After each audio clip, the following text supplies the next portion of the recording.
we care like we never were. And something tell me I'm bound to perfection. I wrote the dice and I read him twice. Just something tell me I'm bound to perfection. A thousand years and 2,000 years. When we go now, can you tell us? I'd like to say, let me let it stay. Call it climate change, I call it climate security.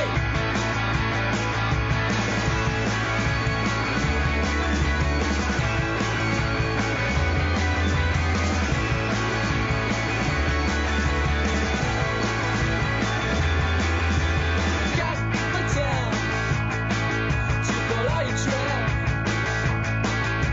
Headed to Greenland if I have to. I like your lips, I like your smile. My whole world in my eyes, 'cause I love you.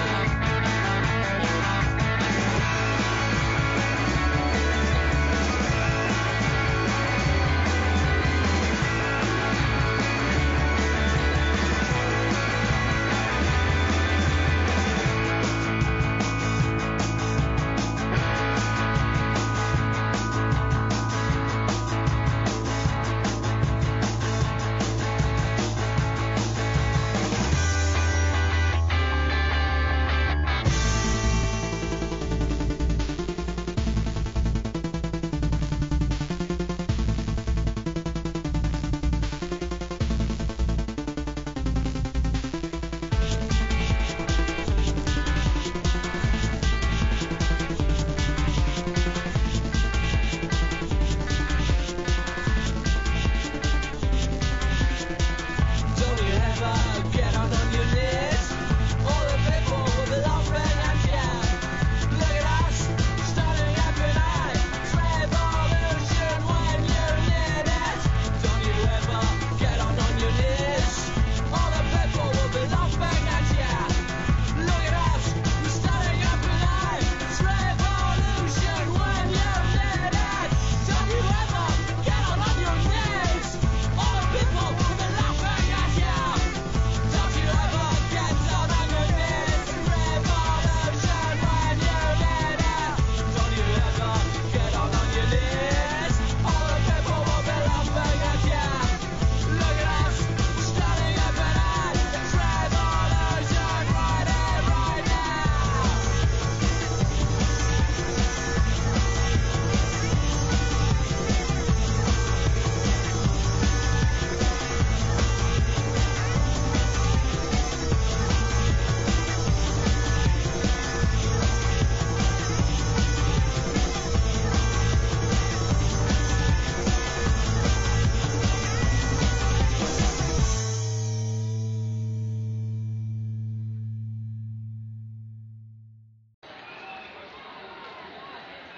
Now we care like we never were.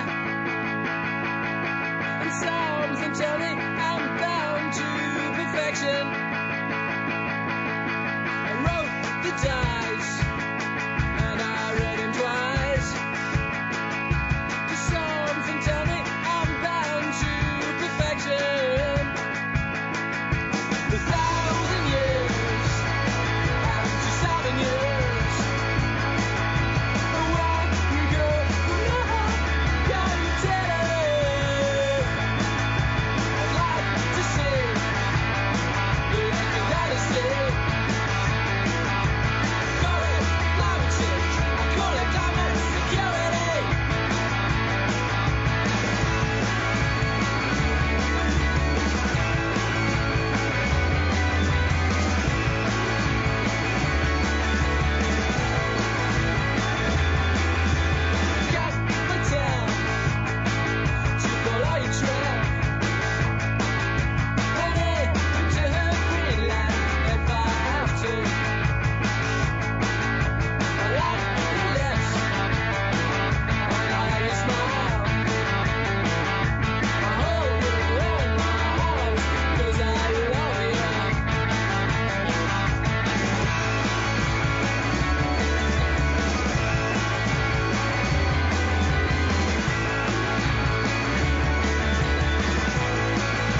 everywhere.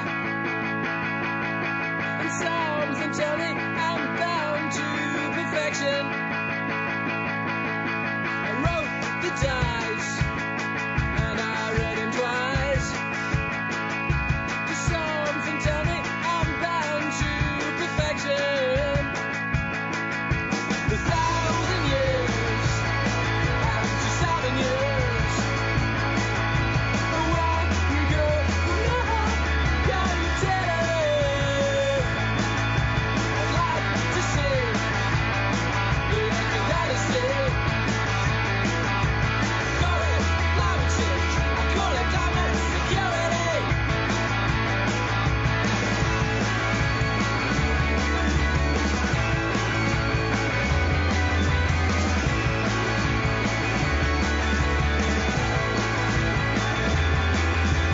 Got my town to follow your trail.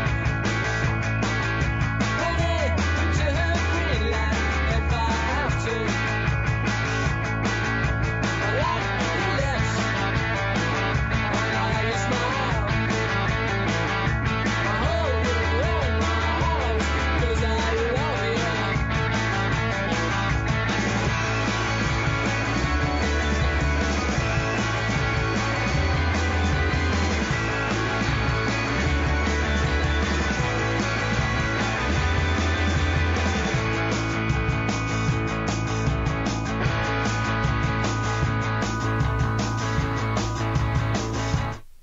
Salut, bienvenue dans la revue de presse du Monde Moderne. C'est tous les matins ou presque à 9h ou presque on décortique l'actu pour vous.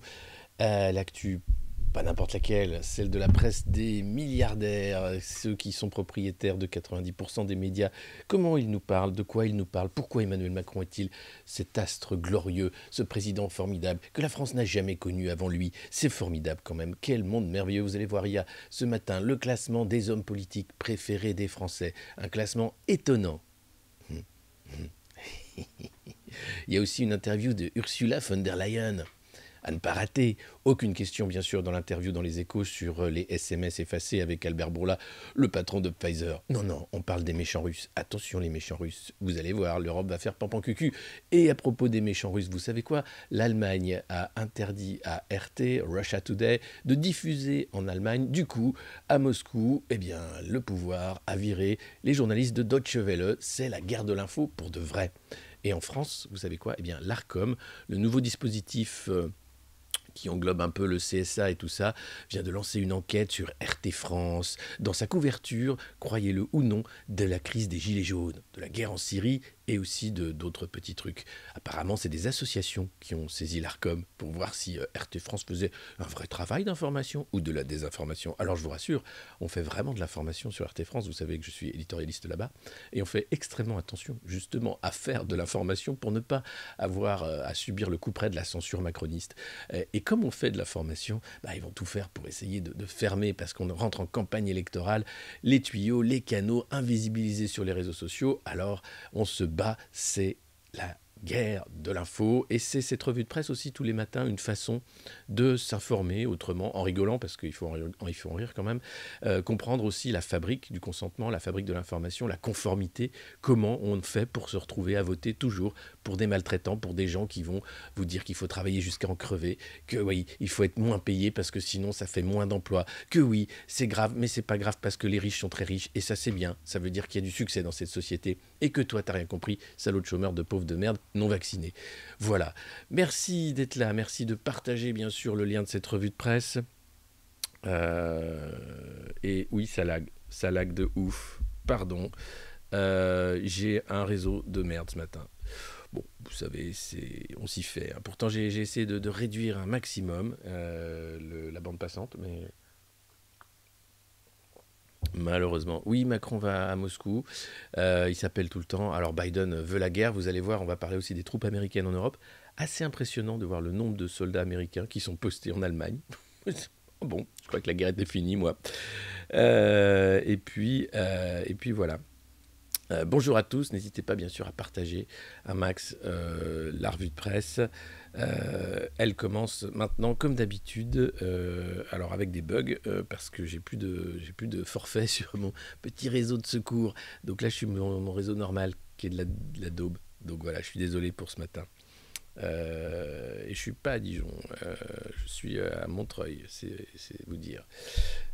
Pourtant c'est la région parisienne, tu pourrais dire mais non, il y a du réseau. Non. Alors, dans le canard à nanar, le Parisien aujourd'hui en France, on parle, figurez-vous, des Français qui vont nous faire rêver, avec des JO qui font pas rêver.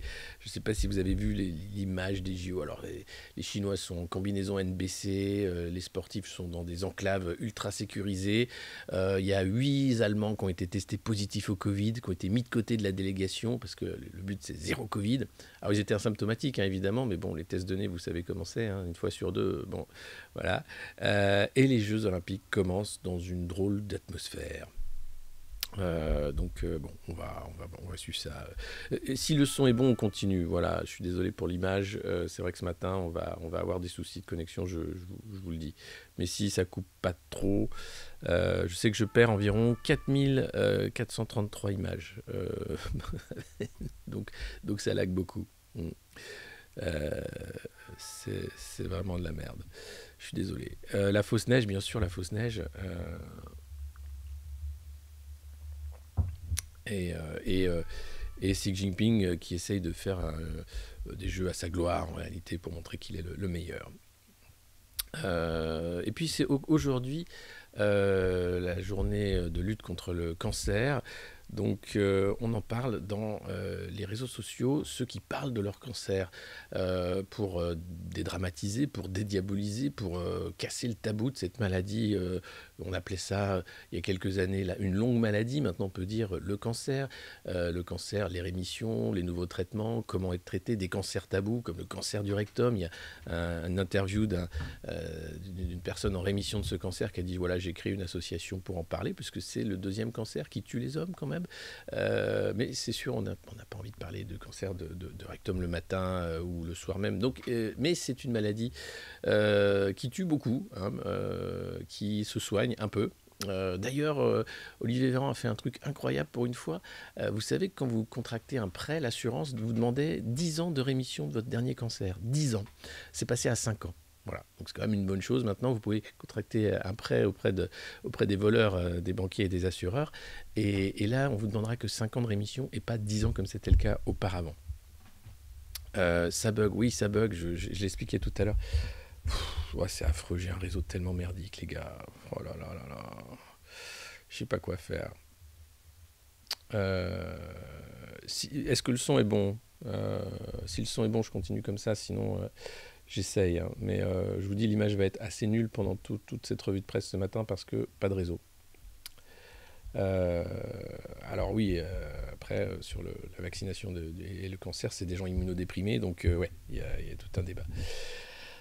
Voilà, donc en tout cas, la journée de lutte contre le cancer, c'est important. Voilà, j'espère que... Alors, peut-être que l'ARN va nous permettre de vaincre enfin cette maladie terrible. Qui sait? Non, je déconne. Hein. Mais Pfizer n'a pas intérêt, hein, dans l'immédiat, à trouver un truc qui soigne. Le son est bon. Eh bien voilà, c'est très bien. Donc écoutez ça façon podcast. Pour l'image, je m'en excuse par avant.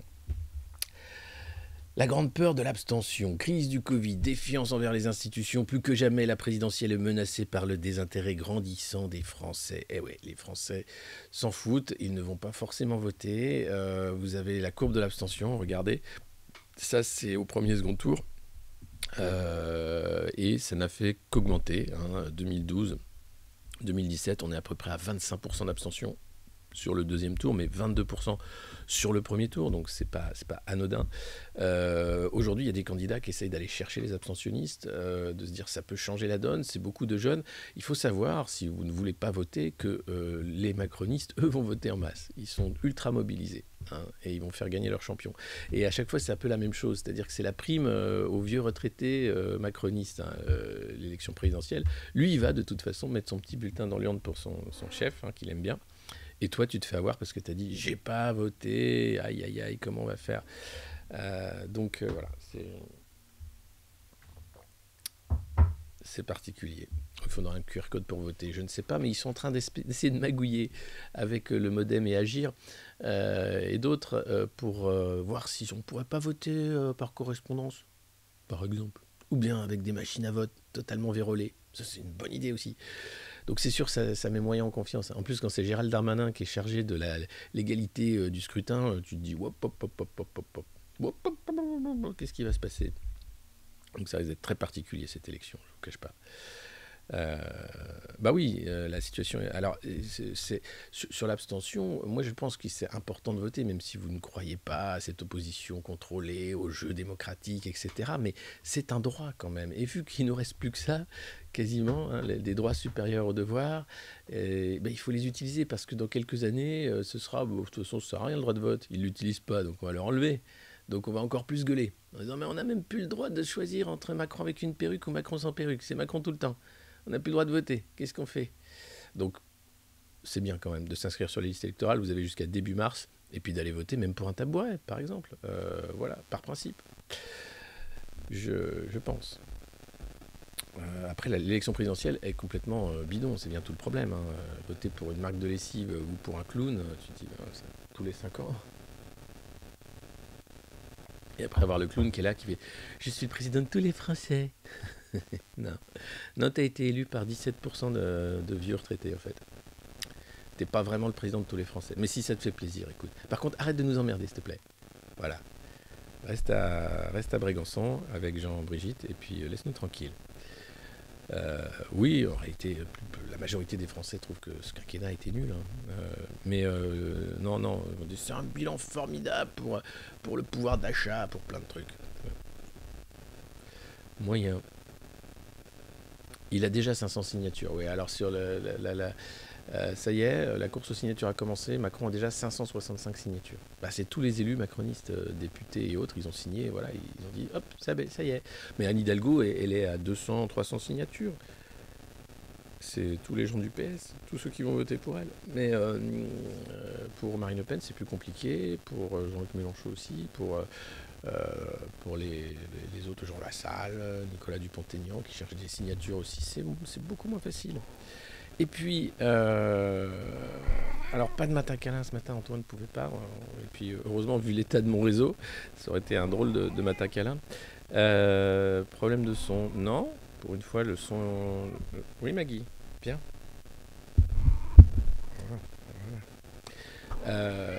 Donc... je sais plus ce que je disais. Connexion micro. Ah, bah c'est Maggie qui a fait des siennes. Voilà, ça doit être mieux comme ça. Ça doit être mieux. Ça faisait longtemps hein, qu'on n'avait pas fait une revue de presse avec autant de problèmes techniques. Ça grésille toujours. Bon sang. Qu'est-ce que c'est que cette affaire? Là, normalement, ça devrait être bon. Voilà. Là, ça doit être bon. Maggie monte son... Oui, c'est un des gros atouts de cette revue de presse. Hein, c'est de voir, de voir toute l'anatomie de mon chat. Ça y est, c'est bon. Ok, merci. Désolé pour les conditions techniques de ce matin. Alors, il y en a une qui est moyen contente. Hein, c'est Christiane Taubira. Elle a gagné la primaire populaire qui était faite pour elle, donc heureusement, hein, parce qu'il y en a, ils ont des primaires, ils n'arrivent même pas à les gagner. Genre Manuel Valls, tu vois, il se rêvait candidat à la présidentielle, Manuel Valls. Et il a été privé de ce petit plaisir. Et donc, non, Christiane, elle a ce plaisir de pouvoir être candidate, une candidate d'union. Hein, son but, c'est de rassembler, c'est pas d'être une candidate de plus, et patatras, personne ne se rassemble derrière Christiane, à part ses fans. Et les autres, ils sont méchants avec elle. Tous les autres candidats, ils sont pas gentils. Ils disent oui, Christiane, elle a pas de programme. Oui, Christiane, à part faire des poèmes, ça sert à rien. Oui, Christiane, elle avait dit qu'elle serait pas une candidate de plus, mais c'est une candidate de plus. Oui, Christiane, je trouve que c'est vraiment pas sport ce que tu fais. Oui, Christiane, certes, elle est à 6% dans les sondages, mais ça sert à rien parce que elle va faire perdre Mélenchon. Oui, Christiane, elle est écolo, mais en fait, elle l'est pas. Oui, elle a rien fait pendant 5 ans. Oui, elle a dit que le bilan d'Emmanuel Macron, tout n'était pas acheté. Oui, bref. Elle comprend que en fait, ça va pas être une promenade, hein. C'était son anniversaire hier à Christiane Taubira, elle avait 70 ans. Et là, elle commence à comprendre que ça va être sport, surtout dans son camp, hein, ce qu'on appelle la gauche, le centre-gauche, la social-démocratie, parce qu'ils sont nombreux sur la corde à linge. Vous allez voir, tout à l'heure, on va parler d'une interview d'Anne Hidalgo qui n'a aucune intention de se ranger derrière Christiane Taubira et qui ira jusqu'au bout. Quel bout, je ne sais pas. Oui, Christiane bafouille à la Fondation Abbé Pierre. Vous voulez voir ça? Regardez. Hop, Je vais petite bafouille. par exemple m'engager sur une augmentation du RSA sur le quinquennat, sur une augmentation étalée de 30% sur le quinquennat, parce qu'il faut que les gens puissent accéder au logement. Et puis il faut quand même éviter que les personnes sombrent dans la pauvreté, hein. Donc c'est ça l'intérêt aussi d'augmenter le RSA. Et juste, pardon, si on augmente le RSA de 30%, les gens restent sous le seuil de pauvreté quand même. Oui, mais on y ajoute, voilà, on peut y ajouter l'APL d'une part, et puis je considère que il y a la nécessité de revoir la totalité des minima sociaux. Vous pouvez donc en un mot résumer l'intervention de Christiane Taubira. Vous pouvez remplir notre nuage numérique sur notre écran. Ah, flou, difficile, Voilà. blague, réaliste, C'est décevant. cruel. Les enfants sont cruels, hein. Ils sont formidables, mais parfois ils sont cruels quand même. Sacré Christiane. Bon, ça va être dur. Voilà. Hop. Et puis, quand même, hein, c'est Bernard Arnault, le Français le plus riche du monde, hein, qui a ce petit journal, hein, Le Parisien aujourd'hui en France, qui vient au secours d'Emmanuel Macron pour dire « Peut-on devenir propriétaire avec un SMIC? Peut-on être propriétaire en étant pauvre ?» Oui, alors la réponse, c'est incroyable. Si le pouvoir d'achat immobilier lié au salaire minimum a augmenté depuis 10 ans, elle varie beaucoup selon les villes. Alors là encore, hein, t'as l'impression, c'est le ressenti, hein. Moi, j'ai le ressenti que mon pouvoir d'achat a baissé. Mais là, non, t'as Bernard qui est là pour dire « Mais non, avec Manu, espèce de connard de smicard de merde, regarde, tu peux t'acheter un appart énorme. » Alors, bon, à Saint-Étienne, au Mans, à Brest, à Nîmes, à Clermont-Ferrand, au Havre, à Dijon, à Reims, à Grenoble, à Toulon. Bon, à Paris, avec un SMIC, ton pouvoir d'achat est passé de 2012, où tu pouvais t'acheter avec un SMIC 7,9 mètres carrés, tu peux t'acheter 10,5 mètres carrés, apparemment. Alors, c'est pas parce que tu es bien payé, non, c'est parce qu'en fait, il y a des taux très bas parce que la BCE a joué à faire de l'argent gratuit pour les riches. Donc, Bernard Arnault, lui, a pu faire des milliards, et toi, smicard, tu peux t'acheter 7 mètres carrés à Paris. T'es pas content? Bon, bah alors, dis merci.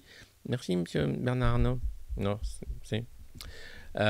donc, c'est quand même beau, hein. C'est beau d'avoir des petites miettes. Donc oui, smicard, vous pouvez devenir propriétaire et vous endetter sur 45 ans. C'est possible grâce à la BCE. Alors attention, si vous êtes smicard et en rémission d'un cancer, ça risque d'être plus compliqué. Mais voilà, globalement, à Brest, ouais, avec un SMIC, court pour un appartement acheté. Mais évidemment, c'est totalement bidon. Cet article, c'est vraiment l'idée de dire tout va bien, Macron est génial, même avec un SMIC, tu peux devenir propriétaire. Non, c'est faux. Tu peux t'endetter pour des milliards d'années. Mais là, non, quand même, c'est grave. Oui, bah, les beaux yeux de Maggie, bah, je suis désolé, elle est repartie ronflée. Qu'est-ce que tu veux que je fasse? Ouais, merci si vous pouvez m'envoyer toute la force, la fibre mentale, hein, pour dire que j'ai du réseau, c'est génial, on va y arriver. Ouais, c'est ça, tu peux t'acheter des chiottes sur un palier, hein, avec un SMIC, c'est génial. Voilà. Et après, tu peux offrir ça à la communauté parce que t'es un mec sympa. Super article, vraiment. Et puis alors, la super article, profession serial testeur. Le Parisien est allé interviewer cette femme d'une 50aine d'années, reine du test nasal, hein, depuis le début de la crise. Elle a fait 22 000 tests, elle est très fière. Elle dit oh, alors, qu'est-ce que je vois des grands gaillards comme ça qui se mettent à pleurer parce que je leur fouille les narines. Mais alors, non, maintenant je vais super vite. Et elle t'explique qu'il y a un petit, en fait, pour aller très très loin, il y a un petit repère, hein, pour être sûr que le coton-tige va jusqu'au bout de la narine. Elle fait plus de 200 tests par jour, carrément, hein. Alors vous savez, le test, on en parlait, c'est une manne pour les pharmacies lors d'une autre revue de presse, c'est environ 200 000 à 300 000 euros de bénéfices supplémentaires chaque année pour une pharmacie, rien que les tests, puisque ils récupèrent un remboursement de la Sécu de 25 euros à peu près, alors que le test à l'achat coûte rien, et que bon, le geste technique, une fois que tu l'as fait 200 fois par jour, et que bon, tu sais, après, bon, c'est pas... Voilà. Hop, là, la narine. Bon, t'es motivé, c'est 25 euros. Tout ça pour... ça, vous savez d'ailleurs que les PCR, en réalité, comme il n'y avait pas la source du virus au début, ça a été fait sur un rhume, en fait. Donc tu peux être positif à peu près à tout et n'importe quoi. D'ailleurs, tu peux te faire des faux positifs avec du coca, avec, avec des boîtes de sardines à l'huile, avec du thon. Enfin, tu peux très bien te démerder.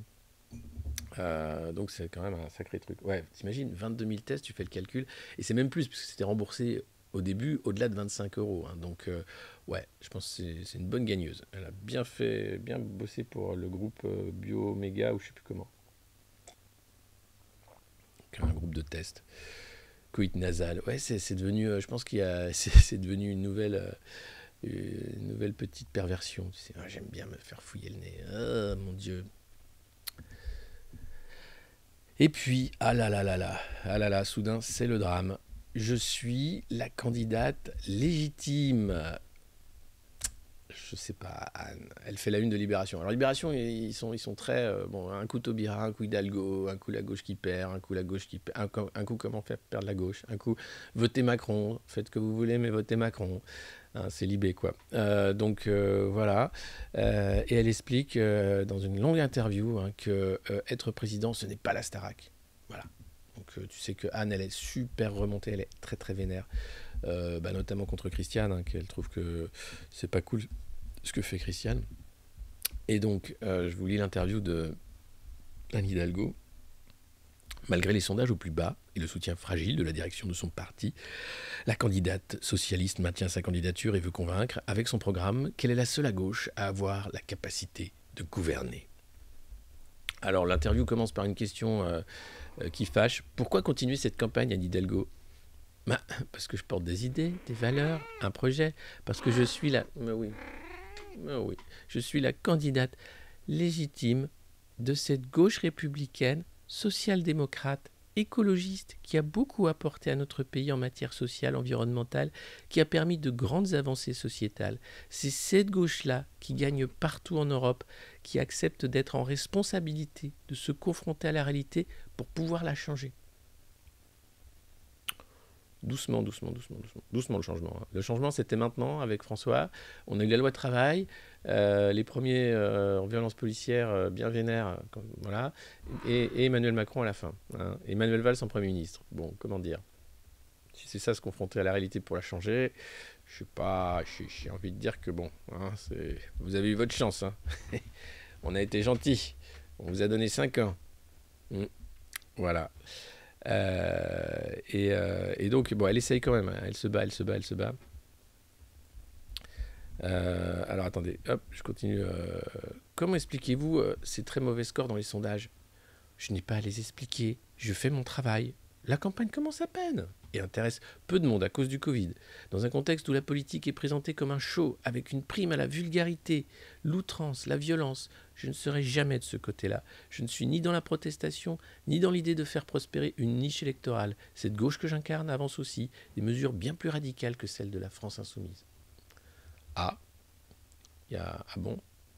Par exemple, une augmentation de 15% du SMIC.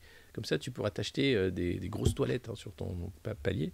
Ce n'est pas un chiffre lancé comme ça en l'air. Si l'augmentation des bas salaires avait suivi le même rythme que celle des hauts salaires, il serait de 15% au-dessus du niveau d'aujourd'hui. Ce sont des mesures de rattrapage, mais très radicales. Autre exemple, sur l'écologie, je propose une planification. Alors ça, Anne, excuse-moi, c'est une idée de la France insoumise. Hein. La règle verte, la planification écolo, c'est l'avenir en commun, c'était déjà en 2012. Hein. Je ne veux pas te gâcher ta joie, mais bon. Bref, la gauche est très divisée et inaudible sur le fond. On imagine que vous tentez d'analyser les raisons de ces difficultés. Y a-t-il eu chez vous une remise en question de votre campagne ? Je suis dans le combat.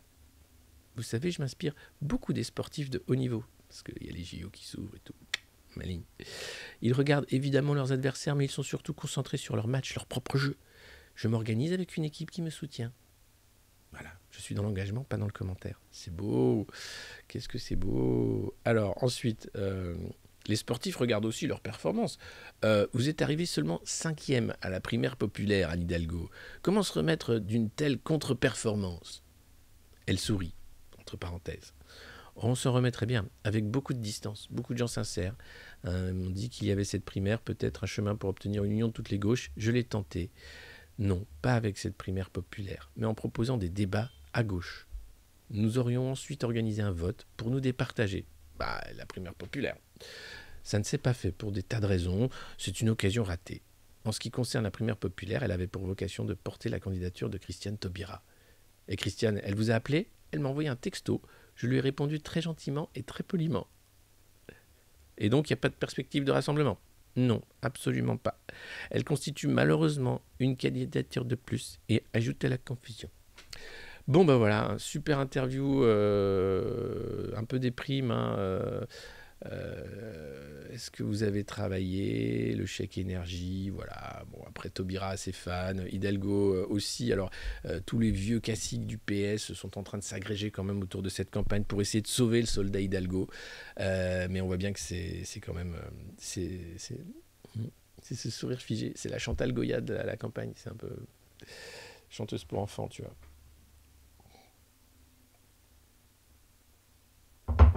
C'est triste comme interview, c'est assez triste. Ah ouais, non, mais l'interview dans Libé, tu te dis, il n'y a rien en fait. C'est waouh.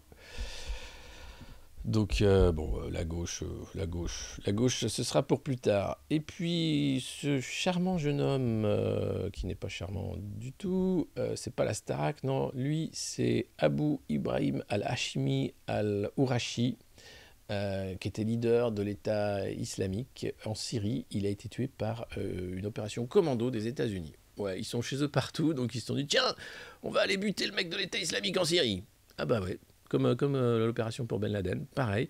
Donc ils se le sont fait pareil, avec Joe Biden qui regardait en direct depuis la War Room de la Maison Blanche. Et donc voilà, lui s'était engagé justement irakien après l'invasion de l'Irak par les États-Unis. Et en 2004, et puis il avait gravi les échelons. Ensuite, il avait rejoint le djihad alors que c'était pas son truc au début, pour devenir un chef de l'État islamique.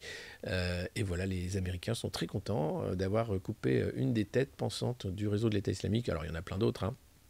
Mais ce qui est incroyable, c'est de voir comment ces opérations commando s'organisent. Et après, on fait toute une campagne de com mondiale pour dire on l'a dézingué sur le territoire syrien avec nos commandos. Ok. Comme à Islamabad, c'est impressionnant ce que vous faites.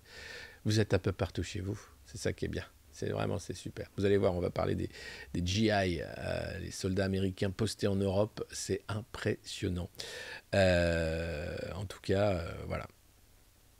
Joe Biden, on se pose des questions sur son état de santé. Là. Les dernières vidéos sont waouh. Il y a Céline Dion, on se pose des questions sur son état de santé, mais Joe Biden aussi. Pépère. Et puis attention, alerte, ceux qui ont acheté de la drogue dans les dernières 24 heures doivent la jeter. C'est à Buenos Aires, en Argentine, cocaïne frelatée qui a fait plus de 20 morts, 74 hospitalisations. Alors, c'est pas les effets secondaires du vaccin, non, là-bas je sais même pas s'ils se vaccinent, je sais pas quelle est la politique vaccinale, s'il y a un pass vaccinal d'ailleurs, mais c'est un règlement de compte entre cartels et apparemment les vendeurs ont délibérément frelaté la cocaïne pour buter les utilisateurs et pour flinguer le business d'un cartel concurrent. Donc le ministère de la Santé est sur la brèche en disant, alors déjà en temps normal, si vous avez acheté de la drogue, jetez-la, mais alors si vous avez acheté de la drogue à Buenos Aires ces dernières 24 heures, jetez-la encore plus. Voilà. Donc c'est vraiment narcos et c'est une hécatombe dans les bidonvilles et les quartiers populaires. Et la police essaye de localiser la provenance de cette substance toxique, cocaïne frelatée. C'est quand même impressionnant de voir les méthodes des narcos. Voilà, ça c'est dans le Figaro. C'est impressionnant. C'est la carte de l'implantation stratégique américaine en Europe. Vous voyez les cercles en Allemagne, là par exemple, c'est 40 000 soldats qui sont postés en Allemagne. Bon, la guerre c'est 39-45, ça fait longtemps que c'est fini, et l'Allemagne est un pays occupé en fait. Ce pays est occupé par les États-Unis. Et visiblement, ça ne leur pose pas trop de soucis. En Pologne, ils sont plus de 20 000 quasiment. En Italie également, il y a beaucoup de monde. En Espagne, en Turquie. Et voilà que t'es peinard, t'es pépouf. Et là, Joe va envoyer encore 2000 soldats en renfort vers la Pologne et 1000 soldats d'Allemagne vers la Roumanie pour les poster à la frontière ukrainienne pour faire la guerre. Hein, parce que bon, il faut faire la guerre maintenant que le Covid, plus personne s'en a plus rien à foutre. Et ben, il va falloir faire une bonne guerre, pour éviter qu'on voit que les marchés financiers se sont écroulés. Non, surtout pour le gaz. Vous allez voir, si vous restez pour la suite de cette revue de presse, il y a ensuite l'interview d'Ursula von der Leyen.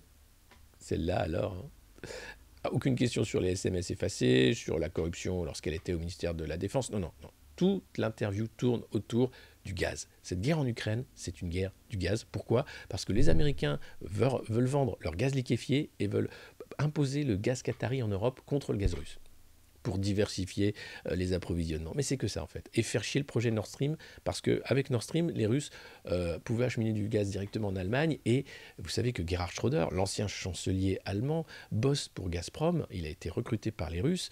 Et les Américains n'aiment pas ça. Comme l'Allemagne, c'est un peu leur sous-marin en Europe, hein. Enfin c'est même plus un sous-marin, c'est carrément un porte-avions. Ils n'ont pas intérêt à ce que l'Allemagne devienne un peu moins pro-américaine. Donc l'Europe, quand on parle du couple franco-allemand, il faut savoir que c'est un ménage à trois. Hein. Il y a les Américains, ils sont au milieu du lit, comme ça, il faut alors vous la faites cette Europe ou quoi ? Ben, on vous regarde, hein. Toi tu fais, tu peux sortir de la chambre s'il te plaît Joe ? C'est dingue. 40 000 GI qui sont postés en Allemagne comme ça, l'air de rien. Allez, mais pourquoi pas ? Je ne sais pas si vous étiez au courant de ces chiffres. Hein. Moi, j'étais pas au courant. Ça m'a soufflé, quoi. C'est impressionnant. Et on a des règles hein, de droit international, qui font que quand les Américains arrivent au Havre avec des tanks, du matériel militaire, ils ont tout à fait le droit de traverser la France, de mettre ça sur du fret, de la SNCF ou des camions pour emmener ça en Pologne, en Allemagne, etc. Et on dit merci monsieur les Américains, venez vous essuyer sur notre paillasson d'Emmanuel Macron. Donc c'est impressionnant en fait.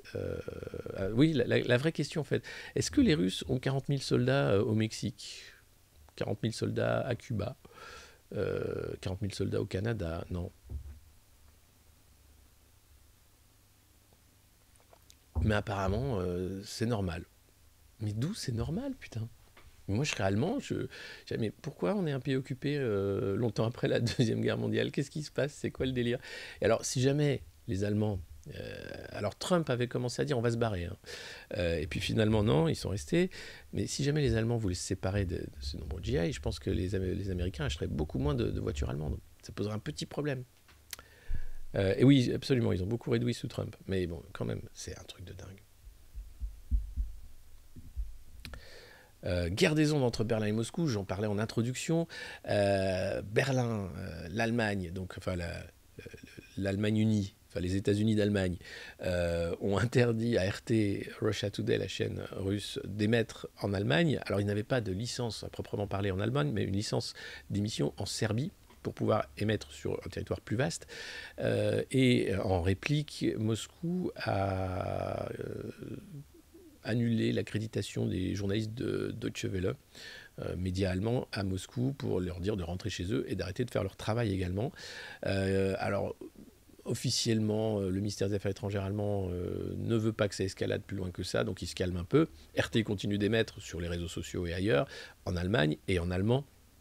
Mais quand même, on sent bien que ce petit regain de guerre froide, là, parce que Bojo, il n'a pas compris que le monde avait changé, m'insupporte. Mais bon, voilà, on en est là, quoi. C'est comme ça. Que voulez-vous ? C'est pour leur sécurité, mais bien sûr, c'est ça qui est génial. C'est toujours pour la sécurité. Hein. Tu te dis, mais pourquoi vous vendez autant d'armes ? Mais c'est pour mieux te protéger, mon enfant. Ah, oh... Et puis, cette tribune, dans le Figaro, Pékin doit accepter une enquête internationale sur les origines du Covid. Bah oui, ce serait bien quand même. Parce que, quand même, ce virus, hein, entre nous, bon, Xi, je veux dire, tu sais très bien que c'est pas le pangolin. Maintenant, on sait que c'est pas le pangolin. Alors, ce serait peut-être temps de dire que c'est pas le pangolin. L'idée que, comme la charte olympique, hein, bon, puisqu'elle est JO à Pékin en ce moment, stipule que le but de l'olympisme, c'est de mettre le sport au service du développement harmonieux de l'humanité en vue de promouvoir une société pacifique soucieuse de préserver la dignité humaine. Ok, pourquoi pas, bon, ça fait pas de mal. Mais cette noble aspiration est mise à mal par les efforts déployés par le gouvernement chinois pour bloquer toute enquête sérieuse sur les origines de la pandémie du Covid-19. Destruction d'échantillons, dissimulation de dossiers, emprisonnement de journalistes, interdiction pour les scientifiques chinois de publier des études sur les origines de la pandémie sans l'aval du gouvernement. Bon, pourtant ce serait important de savoir qui a bricolé le virus, pourquoi, et qu'on arrête de faire ce genre de conneries. Mais non, alors aucune enquête internationale approfondie et crédible sur les origines de la pandémie n'a été encore lancée. Il y a eu le 9 février 2021 à Wuhan, la mission internationale organisée par l'OMS, et cette mission, alors achetée pour faire un rapport aux petits oignons pour la Chine, avait conclu une origine naturelle de la pandémie était probable et qu'un incident de laboratoire était extrêmement improbable. Sauf que le chef de la mission internationale, le docteur Peter Ben-Ambarek, avait admis par la suite qu'il pensait qu'un accident de laboratoire était probable, mais qu'il avait subi quelques petites pressions de la part des autres Chinois pour éviter le sujet. Bien que l'OMS ait récemment créé un nouvel organe, le groupe consultatif scientifique sur les origines des nouveaux agents pathogènes, le SAGO, chargé d'enquêter sur les origines des nouveaux agents pathogènes, dont le Covid, le SARS-CoV-2, il semble que cet organisme n'ait pas accès à toutes les données brutes pertinentes ni à tous les sites d'échantillonnage en Chine. Voilà. Il n'y a pas eu d'audit à Wuhan. Les coronavirus de chauve-souris étaient stockés, manipulés avant le début de l'épidémie. On le sait, ce labo P4 de Wuhan, vous le savez, a été cofinancé par la France. Le mari d'Agnès Buzyn était présent à l'ouverture de ce labo qui a été initié par Chirac, Jean-Pierre Raffarin à l'époque, dans une grande concorde entre la France et la Chine. Ça non plus, on en parle très peu de la responsabilité française dans la non-surveillance, alors qu'à l'époque, les services de renseignement français s'inquiétaient de donner un tel outil à la Chine. Mais on dit non, c'est des copains, laisse tomber, c'est cool. Là encore, on en parle très peu. Donc voilà, scientifiques et experts, c'est une tribune qui est signée par des dizaines de scientifiques du monde entier, qui est publiée pas seulement dans le Figaro, mais partout, qui appelle l'OMS à établir et promouvoir la vérité sur l'origine de ce Covid, dont les suspicions sont quand même assez lourdes, que ça vient d'un labo, quand même, les gars. Sans déconner. Le coup du pangolin, c'était moyen. Oui, ils ont viré les Français, bien sûr. Et alors l'histoire, en fait, c'est qu'avant le bordel, c'est que les Chinois ont donné le labo pour des recherches militaires. Et alors que ça devait être des recherches civiles. Et que le risque, évidemment, c'était d'avoir ça. C'était que ce labo devienne un outil dangereux. Et ben, ça n'a pas raté. Voilà. Et vous avez, bien sûr, la responsabilité, au-delà de la France et de la Chine, du docteur Fauci, qui, avec l'EcoHealth Alliance, a financé les recherches de gain of function des virus à Wuhan. Et c'est lui qui s'occupe de la politique sanitaire aux États-Unis. Donc, tout va bien. Et puis cette nouvelle, coup d'arrêt à la croissance de Facebook. Facebook qui perd 25% d'utilisateurs. La fortune de Mark Zuckerberg dévisse, puisque l'action est tombée sous la barre de je ne sais plus combien, mais du coup il a perdu 30 milliards comme ça. Oh bah j'ai perdu 30 milliards, c'est nul. Il m'en reste 100, qu'est-ce que je fais avec? Des châteaux de sable. Et donc c'est quand même 25% de la valeur perdue, c'est assez important. Le modèle Facebook commence à épuiser tout le monde. Il y a eu de nombreux scandales sur à la fois la désinformation, sur le vol de données, sur aussi la maltraitance. Et puis Mark, maintenant qui veut investir massivement dans le métavers, a peut-être pas fait le meilleur choix stratégique. Donc là, les investisseurs commencent à se dire « Aïe, Facebook, ça va pas durer longtemps comme ça ». Marco, tu vas pas pouvoir te payer un gros yacht comme Jeff Bezos. Vous allez voir, Jeff il s'est fait construire un gros bateau et vous allez voir, il y a une surprise. La censure, bien sûr, sur Facebook, enfin bref. Est-ce qu'on a déjà vu un milliardaire devenir millionnaire? Oui, je pense que la crise de 29 a fait qu'il y en a pas mal qui avaient beaucoup perdu. Mais à l'époque, je crois que tu n'avais pas beaucoup de milliardaires. Ce qui est étonnant dans notre monde de tarés, c'est qu'il y a beaucoup plus de millionnaires et de milliardaires, et de centimilliardaires. Et ça, c'est la première fois que des bipèdes sont aussi riches. Même les pharaons n'étaient pas aussi riches. Là, tu te dis, il y a un truc, quoi. Même un empereur romain, je pense que c'était pas aussi riche que Jeff Bezos. Alors oui, il va peut-être faire un crowdfunding, je sais pas ce qu'il peut faire, mais bon. Coup d'arrêt à la croissance de Facebook. Et puis, oh, regardez comme elle est mignonne, c'est Ursula, j'efface mes messages privés avec Albert. Ursula, conflit d'intérêt, von der Leyen. Oui, mon mari travaille dans les biotech, et alors, qu'est-ce que le problème? Il n'y a pas de problème. Il y a problème? Non, je suis allemande, pas de problème. Ah, ouais. Oui. Et alors, cette interview est dingue, puisque elle parle donc de remettre Poutine à sa place. L'Europe a un très fort levier économique face à la Russie, et toute cette guerre en Ukraine, tu te rends compte que c'est uniquement pour le gaz. Parce que l'Allemagne, enfin, les États-Unis d'Allemagne, ont besoin du gaz russe.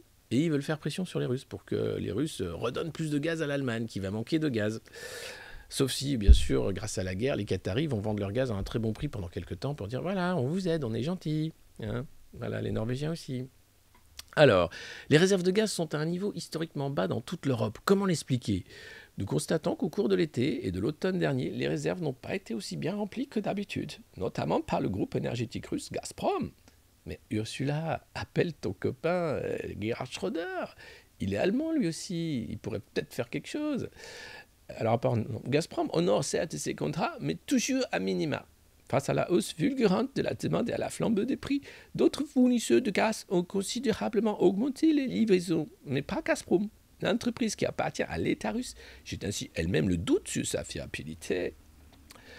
Les difficultés d'approvisionnement menacent-elles? Pas forcément. Tant que Gazprom et la Russie tiennent leurs promesses, tout va bien. Mais quand ils vont faire la guerre, ils vont plus pouvoir livrer. Et ils vont dire, c'est la faute aux Russes. Mais, Ursula, qu'est-ce que c'est que ce truc? Qu'est-ce que c'est que ces 40 000 soldats là en Allemagne? Qu'est-ce que c'est que ça? Et alors Ursula, c'est bien parce qu'avant d'être la patronne de la Commission européenne, elle était à la tête du ministère de la Défense allemand, donc elle connaît bien tous ceci. Quel est le risque de guerre? La situation est très grave. Nous espérons et faisons tout pour qu'il y ait une issue diplomatique. Non, c'est faux. Vous voulez la guerre. Mais nous devons bien sûr aussi nous préparer à un éventuel échec. Mais tu m'étonnes, mais c'est écrit dessus, on va faire la guerre. Putain, c'est insupportable. Pour l'Union européenne, il est très clair que toute nouvelle escalade militaire de la Russie aura des conséquences massive consequences.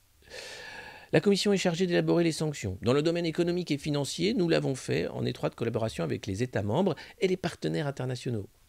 Et United States of America.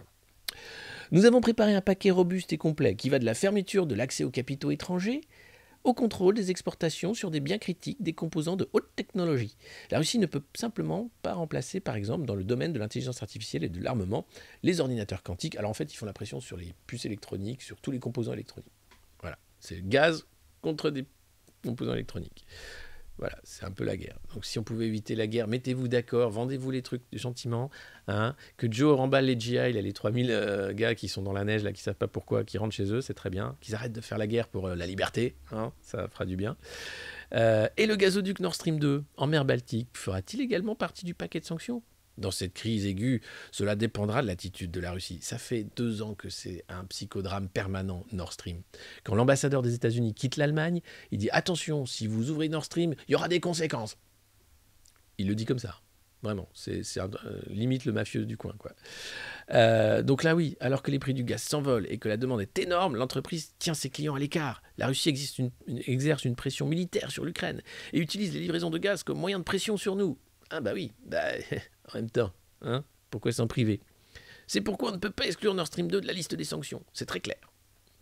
Mais Vladimir Poutine, qui connaît nos besoins en gaz naturel, ne pense-t-il pas que l'Occident bluffe? C'est pourquoi nous travaillons très activement à l'utilisation de nouvelles sources d'énergie. Je viens de lancer un partenariat énergétique stratégique avec le président américain Joe Biden. Joe Biden, c'est mon ami. C'est celui qui va me donner du gaz liquide américain. Et oui, c'est formidable. Il s'agit avant tout de gaz liquéfié, le GNL. Alors, tu peux, Ursula, hein, me parler de règles vertes, de machin. Quand tu achètes du gaz liquéfié, du pétrole de schiste aux Américains, qu'ils mettent ça dans des gros bateaux, pour que les gros bateaux viennent à Rotterdam, pour vider leur soude, pour que toi, tu puisses pas acheter du gaz russe, c'est pas écolo du tout. Hein, je te le dis, au cas où. Mais voilà. Et donc en fait, tout ça, c'est une pression des Américains pour vendre leur putain de gaz pourri et aussi favoriser les intérêts qataris. Vous allez voir, parce qu'on discute avec d'autres fournisseurs, bien sûr. Nous parlons avec la Norvège, avec laquelle nous travaillons depuis longtemps, mais aussi l'Azerbaïdjan, l'Égypte. Et les États-Unis jouent un rôle important. Et d'ailleurs, figurez-vous que lundi, nous allons tenir un sommet sur l'énergie à Washington. Elle est tous les mois à Washington, Ursula. C'est génial. Et après, on nous parle d'indépendance européenne, de souveraineté européenne. Mais putain, l'Union européenne, c'est écrit dessus, hein. C'est totalement un truc américain. Donc voilà, c'est impressionnant, quoi. Et elle, c'est encore pire. Tu vois, autant Jean-Claude Juncker, ça le faisait chier d'aller à Washington. Bon, il y a de temps en temps, autant elle, tu sens qu'elle est contente. Comment surtout nous, on accepte d'être gouvernés par ça, quoi, par des conflits d'intérêts sur pattes, par des gens qui nous mentent, qui nous manipulent, et par des intérêts étrangers, puisqu'on n'en a rien à foutre des intérêts américains en réalité. Ah bah si. Apparemment, là, on a affaire aux young leaders qui sont les meilleurs, quoi. Donc voilà. Alors, la Russie a-t-elle préparé la guerre économique? Non. Dans des discussions, nous sentons que d'autres fournisseurs aimeraient s'engager dans cette brèche. Voilà. L'Europe pourrait-elle supporter un embargo énergétique russe? Nous avons beaucoup progressé depuis l'annexion de la Crimée, hein. Voilà. Nous avons moins de capacité de GNL en Europe. Il y a plus de 20 grands terminaux. Donc, je te dis, c'est les Américains qui ont tordu le bras des Allemands pour ouvrir des nouveaux terminaux. On a investi dans 115 gazoducs et interconnecteurs. Nous sommes pas, mais bon, voilà. Notre investissement dans les renouvelables est plus important. Il apparaît désormais que l'énergie éolienne, solaire et la biomasse ne sont pas seulement importantes dans la lutte contre le changement climatique, mais aussi stratégiquement pour l'UE en tant qu'énergie locale et bon marché. Ah, c'est pas gagné encore. Là, on a besoin du gaz russe en vrai. Mais comme les Américains veulent pas, voilà. Joe Biden vient de recevoir l'émir du Qatar à Washington pour parler de la sécurité énergétique de l'Europe. Avons-nous besoin des États-Unis pour régler nos problèmes? Ursula? Non, au contraire. Nous travaillons en étroite collaboration avec les Américains, ouais, voire plus, à un degré que je n'ai jamais vu auparavant. Ah oui, non, ça c'est sûr. Ça, d'ailleurs, on va rebaptiser l'Union européenne des États-Unis d'Amérique. Ce sera plus simple. Nous sommes tout à fait d'accord, d'ailleurs aussi avec nos amis canadiens et britanniques, hein, sur le fait que nous sommes face à une question fondamentale. Acceptons-nous qu'au XXIe siècle, les frontières soient déplacées par la force? Mais il n'est pas question de ça, Ursula. Il est question d'acheter du pétrole de schiste et du gaz aux Américains. Calme-toi sur les frontières. Ça n'a rien à voir avec les frontières. C'est pour ça que nous nous concentrons intensément lors de la préparation de sanctions. L'Europe joue un rôle central puisque notre levier économique est très important face à la Russie. Ouais, alors là tu viens un peu dans le déni. Entre ce que tu as commandé à Pfizer, qui est une boîte américaine, tous les conflits d'intérêts, le fait aussi qu'elle a passé la majeure partie de sa carrière aux États-Unis, enfin, mais c'est pas possible, c'est tellement grotesque. C'est tellement à livre ouvert, en fait, de voir que l'Union européenne n'existe pas, enfin, pas avec cette femme-là en particulier, qui a été mise là vraiment pour finir de désintégrer un projet européen indépendant. C'est impressionnant, mais bref. Voilà, nous travaillons de toutes nos forces, hein, Gazprom, machin, le prix de l'énergie. Alors pour la transformation verte, c'est super. Et puis, ah oui, l'an dernier, vous avez annoncé une initiative à 300 milliards d'euros en matière d'infrastructure. Global Gateway. Cet argent ira-t-il en premier lieu aux partenaires énergétiques? Alors, Global Gateway, qu'est-ce que c'est que ce truc? La crise avec la Russie et l'interruption des chaînes d'approvisionnement en cas de pandémie nous montrent l'importance de partenariats fiables. Et en même temps, il y a un grand besoin d'investissement dans le monde entier. C'est là que Global Gateway intervient. Nous poursuivons ainsi nos priorités européennes, que sont la protection du climat et la digitalisation, et ce, en collaboration avec nos partenaires du monde entier. Alors, vous avez entendu les objectifs de l'Union européenne, le climat et la digitalisation. Ah mais ça me rappelle les objectifs du Great Reset que j'ai écrit à Davos avec tous mes amis des cabinets de conseil. D'ailleurs, Ursula est une amie chère. Elle a tout compris, et on est très content de la voir, tout comme on est très content d'avoir Justin Trudeau à la tête du Canada. C'est un young leader exceptionnel. J'espère qu'il va bien avec ces gros camionneurs qui lui font des soucis et la misère. C'est le Great Reset, c'est le World Economic Forum, c'est le plan. That's the plan. Des cabinets de conseil partout, de la digitalisation partout, un monde de merde où tu es pucé, traqué, où tout est numérisé, où tu vis... Tu manges de la merde, tu respires de la merde. Mais non, non, non, parce que bientôt, grâce au pass climat, tu n'auras plus le droit de voyager, tu n'auras plus le droit de rien faire, parce que tu es le responsable de cette putain de pollution. C'est pas Ursula qui achète du gaz américain, qui fait le venir en gros bateau, du gaz liquéfié, pour dire « je prends pas le gaz d'à côté ». Non, c'est pas écolo. Hein. Non mais, quel monde de merde, les enfants, les amis, quel monde de merde. Et vous savez quoi ? Parlons un peu des cabinets de conseil. Tiens, Ursula von der Leyen, le premier problème qu'elle a eu, c'était avec un conflit d'intérêts avec les cabinets de conseil. Elle avait dépensé plusieurs millions lorsqu'elle était au ministère de la Défense allemand avec des cabinets de conseil sans avoir passé aucun appel d'offres. Elle a été exfiltrée par Angela Merkel pour qu'il n'y ait pas de scandale à la tête de l'Union européenne. Donc, tiens Ursula, tu as un cadeau, tu peux aller à la tête de l'Union européenne, tu ne feras pas chier comme ça. Et là, son fils travaille pour McKinsey. Qu'est-ce qu'elle fait à la tête de l'Union européenne ? Ce qu'elle fait de mieux, du conflit d'intérêts. Et là, elle le fait avec qui ? Avec Pfizer et aussi avec les cabinets de conseil. On n'a jamais eu autant d'argent dépensé en cabinet de conseil à Bruxelles. Mais en France également, puisqu'on a les mêmes idiots qui nous gouvernent. En France, 26,8 millions d'euros dépensés par le ministère de la Santé depuis mars 2020 chez McKinsey. Chez McKinsey. Pas chez d'autres cabinets. Ça veut dire qu'on parle là de 26,8 millions pour McKinsey, mais additionner d'autres millions pour d'autres cabinets. Et à quoi sert McKinsey ? À nous emmerder jusqu'au bout. Plus personne ne gouverne ce pays. Plus personne ne gouverne l'Europe. C'est des cabinets de conseil qui font de l'ingénierie sociale et qui nous emmerdent et qui prennent en plus notre argent. Ils font ça avec notre argent. Alors, on revient à l'idée qu'il faut voter. Il faut se débarrasser en fait de ces cabinets de conseil. Il faut se débarrasser de ces gens qui sont des conflits d'intérêts géants, qui n'ont rien à foutre du bien commun, qui sont là pour l'argent et leurs amis, et qui font en plus une politique qui sert à l'Empire américain. Donc voilà, vous faites ce que vous voulez, mais votez. Et essayons de nous débarrasser des cabinets de conseil. Ça bug totalement, je suis désolé.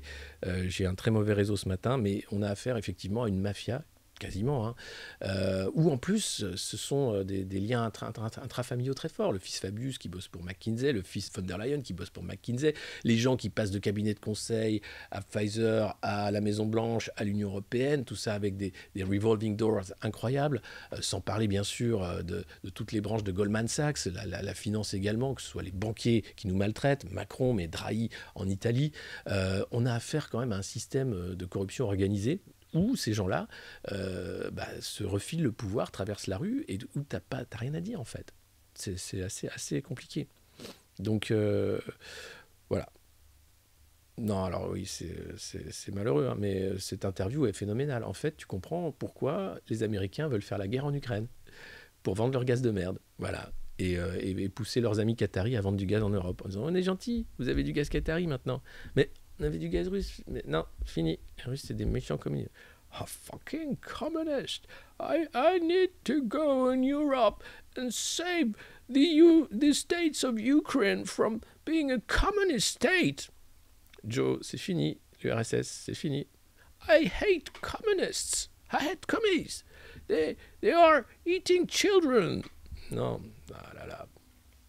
Et puis cette nouvelle formidable, restez là, on va parler après la haute trahison de nos élites autoproclamées de Davos et de Washington, on va parler de la popularité de Marine Le Pen et de la popularité des hommes politiques. Et là tu vas te dire, mais allô les Français, vous avez un petit problème ? Vous avez un petit problème ?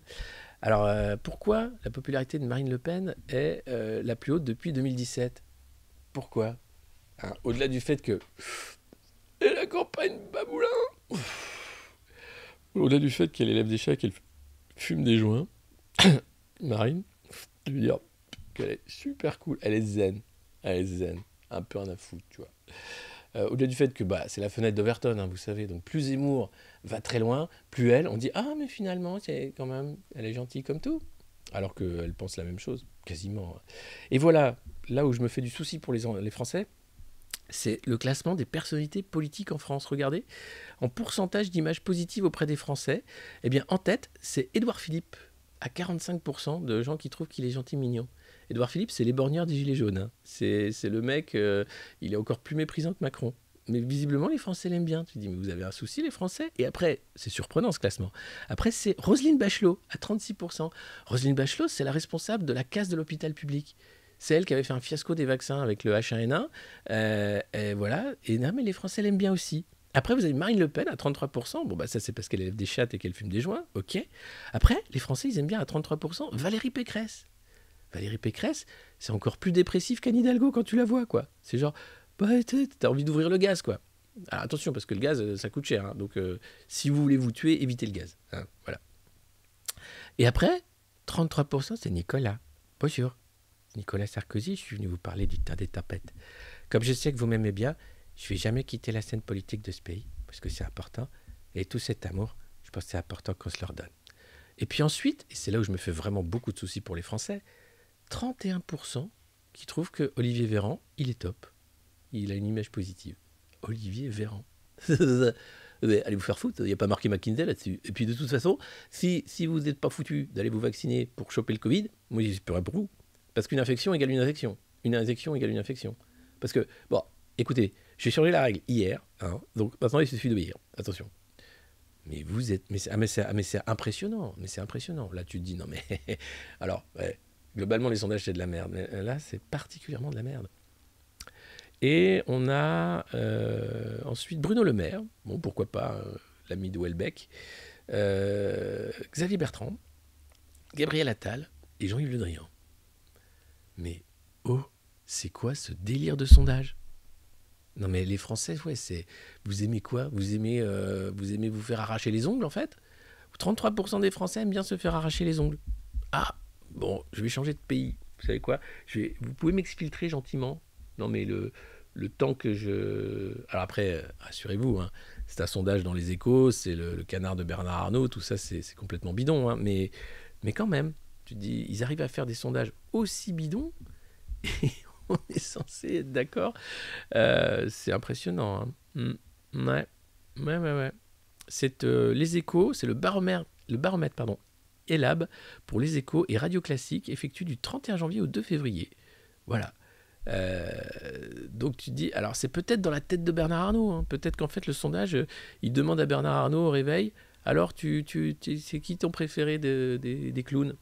Moi j'aime bien Édouard Philippe. Oh, moi j'aime bien Édouard Philippe et sa barbe poivre et sel bicolore. Et en fait, c'est juste Bernard Arnault qui fait ça tu vois, au réveil, un petit coin de table. Et puis regardez ça aussi, ça m'a bien fait rire.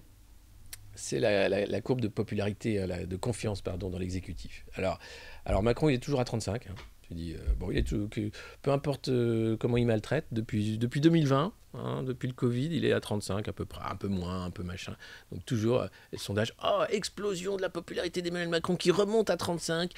Oh, incroyable, Emmanuel Macron chute à 35. Oh, Emmanuel Macron, t'as 35% de satisfait. Tu dis, oh non, c'est bien foutu. Mais ce qui est très drôle, c'est de voir la courbe d'Édouard Philippe, voilà, qui était bien au-dessus d'Emmanuel Macron, jusqu'au moment où il choisit Jean Castex. Et là, tu te dis, tu vois bien Macron à l'Élysée dans... Mais pourquoi lui, il est à 43% que moi je suis qu'à 35%? Je l'aime pas, lui. Je vais le virer tout de suite parce qu'il me fait de l'ombre. Je vais prendre Jean Castex parce que lui, il ne fera jamais d'ombre. C'est pas un saule, c'est pas un platane. Je vais mettre Jean qui sera tout le temps en dessous de moi. Comme ça, moi, je serai forcément au-dessus. Et là, mais tu te rends compte le niveau. Et là, mais je vois la réunion à l'Élysée. Hein. Pourquoi lui, il est à 43%, Jean-Brigitte? Pourquoi? Oh, écoute, Emmanuel, c'est pas grave, tu sais, tu vas t'en débarrasser. Et puis, on va prendre le petit rigolo, là, qui a l'âge de Brad Pitt, mais on dirait qu'il a 70 ans. Comment il s'appelle? Jean Castex, voilà, lui, tu vas voir, il est rigolo. Il travaille bien avec McKinsey. C'était le monsieur déconfinement. C'est lui qui avait commencé à faire les contrats avec McKinsey pour déconfiner. Et alors après, c'est explosion du Covid. Hein. Tout ça, c'est Jean Castex, une star. Et donc là, les mecs, voilà, hop, tu vois que dès que Philippe a pété le plafond de verre, Macron a dit, ah non, pas lui. Hein. Ah non, sans Brigitte, il faut virer lui. Et voilà, mais quelle merde. C'est ça qui nous gouverne, hein, quand même. Tu te dis, waouh, grand pays, ça se discute, hein. Et puis ça, c'est une histoire, c'est la petite histoire, c'est le petit conte de Noël, c'est plus Noël, c'est pas un conte non plus, c'est de la merde. Rotterdam démantèle un pont historique pour faire passer le yacht de Jeff Bezos.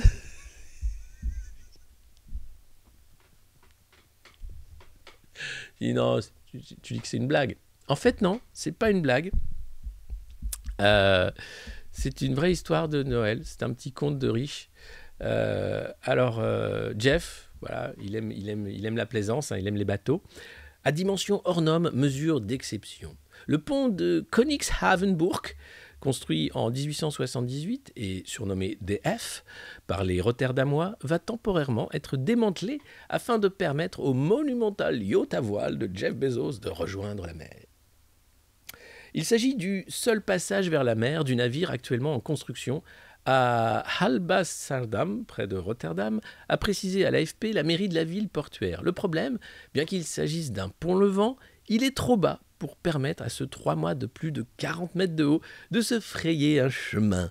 À la demande du constructeur naval Oceanco, la municipalité a donc accepté de le démanteler puis de le reconstruire compte tenu de l'importance économique et des emplois créés par la construction de ce navire. Elle revient ainsi sur l'engagement pris 5 ans plus tôt lorsqu'elle avait promis de ne plus jamais démonter la structure en acier après les rénovations majeures qu'elle avait fait en 2017. Donc tu imagines, les riches en ont rien à foutre. Laissez passer mon bateau, virez-moi ce pont de merde là. Bon.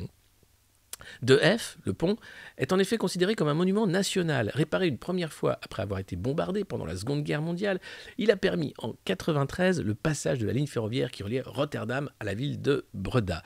Menacé de démolition après avoir été remplacé par un tunnel, il a finalement pu se maintenir en place grâce au soutien des Rotterdamois.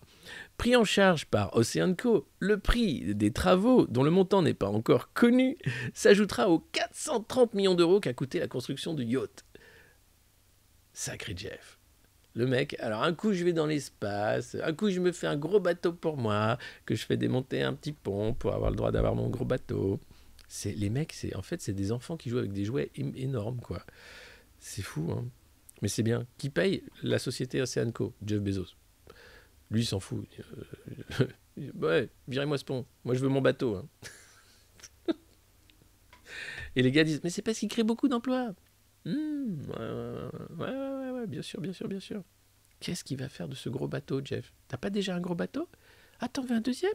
Oh, tu fais une collection de gros bateaux. C'est bien. Mais bien sûr, quand on a du fric, on n'a aucun respect. C'est fait pour, hein. D'ailleurs, t'es peinard. Hein. Et puis, cet article, quand même, qui pose question. Pourquoi la France exporte ses patates mais importe ses chips? C'était une question que posait François Bayrou avant d'être nommé au commissariat au plan. Pourquoi la France exporte tant de patates et importe autant de chips? Il y a un vrai problème. Alors la filière chips, vous allez me dire, mais pourquoi on parle de la filière chips? Bon, parce que déjà, quand tu es au SMIC, c'est pas mal de manger des chips, hein, te plains pas, c'est un peu plus luxe que de manger que des nouilles. Et là, en fait, on importe 5 fois plus de chips qu'on en produit.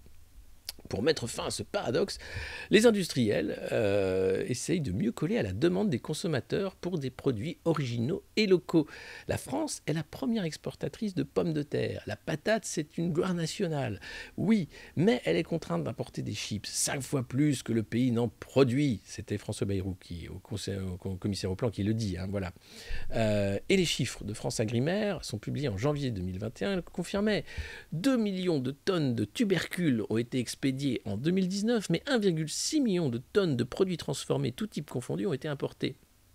Comment expliquer un tel phénomène au pays de la Parmentier?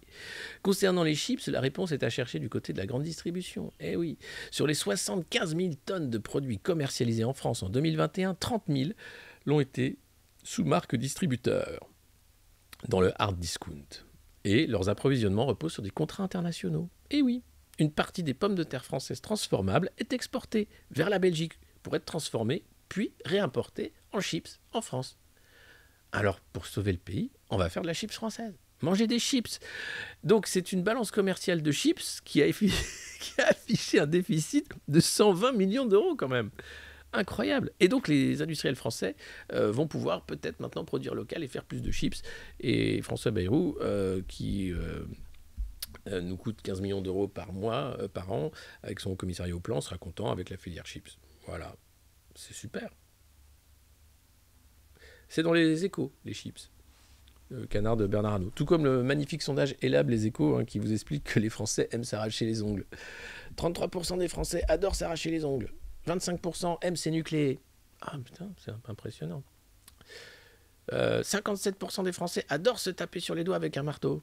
Incroyable. Mais ils sont incroyables ces Français. Quel peuple formidable. Manger des chips. En tout cas, CNews, Eric, Marine, CNews, Marion, Marine, Eric, Valérie, entre ici, Eric Ciotti, Eric Zemmour, Eric Nolot, Cyril Hanouna. Vous êtes d'extrême droite, Cyril Hanouna? Non, j'aime le couscous. Ah, mais oui, je suis bête. Ouais, on est dans la merde, hein, je vous cache pas. Entre les dirigeants qui sont vendus aux intérêts américains ou corrompus, qui filent toutes les clés de l'État français au cabinet de conseil, notamment McKinsey, et nos candidats à la présidentielle qui sont à peu près les mêmes, mais un peu plus fachos, je vous cache pas qu'on est très mal barré. Bon, après, on peut regarder la vie du bon côté. Il y a des gars qui bossent. Regardez, Timmy, par exemple. C'est un modèle. Coucou, salut les amis. Alors, je sais que le réseau est pas super, mais juste pour vous dire un petit mot, j'aimerais peut-être Père avoir une chronique dans le Monde Moderne, la revue de presse. Vous expliquer un peu comment ça se passe à la mine tous les jours. Vous levez le rideau en fait sur un monde méconnu, celui des enfants de la mine, où beaucoup de joie, beaucoup d'amitié, de solidarité, de sincérité aussi, beaucoup d'amour aussi du progrès, de la croissance, de l'économie, du minerai, pardon, et je voulais dire donc un petit message d'espoir. C'est pas grave hein, si on travaille pour les intérêts américains, de toute façon, à partir du moment où nous on peut extraire du gaz, si on peut aider, on peut venir, il n'y a aucun problème, hein. On est prêts, on est tout à fait prêts. Allez les copains, je vais retourner bosser, je vous fais des bisous, ciao. Sacré Timmy, sacré Maggie, ça arrête pas, c'est de tous les côtés. Maxi Bug, je sais, c'est dommage. En tout cas, désolé pour la mauvaise connexion ce matin. J'espère que lundi ça ira bien. C'est le week-end. Non, c'est vendredi, mais c'est bientôt le week-end. Enfin, si c'était la semaine de 4 jours, ce serait déjà le week-end. Mais non, parce qu'il faut travailler jusqu'à la mort. Oh, je suis con. En tout cas, prenez soin de vous, de ceux que vous aimez. Prenez pas tout ça trop au sérieux. Merci de vous abonner à la revue de presse du Monde Moderne, partout, sur les différents réseaux sociaux. Et je vous dis merci, bon week-end et à lundi. Ciao. Et pour Timmy, c'est patate. Lui, au moins, il sait ce que c'est que la production de patates. Tu m'étonnes. Ciao.